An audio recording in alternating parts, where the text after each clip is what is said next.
But हम लोग जो आईटीआई में फीडर करते हैं, जो फीडर वाले होते हैं, वहाँ पर कौन सा मशीन होता है? दोनों होता है। बट आप लोग बच्चों पे जो लगा हुआ है वो चीज़ नहीं लगा हुआ, वहाँ पर जॉब ले जाते हैं। ठीक है, जैसे बता रहा है सीधे कांच के पास ले जाते हैं। लाइट प्रिंटिंग मशीन होती है, इस पर दूसरे साइड प्रिंटिंग मशीन। देखिए अगर पोर्टेबल पूछ रहा है तो पोर्टेबल कौन सी मशीन है? लाइट प्रिंटिंग मशीन है, जहाँ पे हल्का काम करना है। लाइट का मतलब क्या है? हल्के काम करना है कि 15 एम का 25 एम का मैक्सिमम हो सकता है। इसमें कितने एम का हम बिजली मान सकते हैं?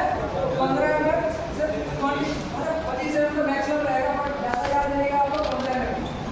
15 एम से ज़्यादा अगर करना है बिजली तो हम स्टेशनरी प्रिंटिंग मशीन यूज करते हैं। क्वेश्चन आ जाता है, लिख दीजिए इसको कि पोर्टेबल बिजली मशीन का क्या होते हैं? लाइट बिजली काम किस का यूज करना है? हल्का काम का जहाँ पर करना है वहाँ पर पोर्टेबल बिजली मशीन का यूज करना है।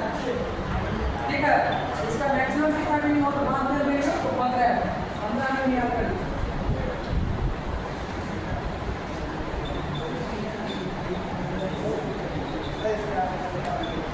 देखिए अब इसका पोर्टेबल का टाइम क्या है, क्या होगा? पोर्टेबल का टाइम दीजिए कितना होता है टाइम?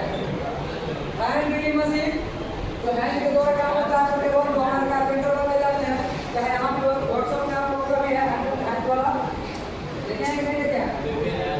उसके बाद का press drill machine, abrasive press drill machine, electric portable drill machine, pneumatic drill machine. देखिए इसका प्रकार होगा किसका? पोर्टेबल का। ये पोर्टेबल क्या है? कितने प्रकार के हैं पोर्टेबल? 5 प्रकार के हैं। सभी का डिफिनेशन करेंगे इसके बाद, जो स्टेशनरी कर लेते हैं उसके बाद सभी का डिफिनेशन करेंगे तो समझ में आएगा।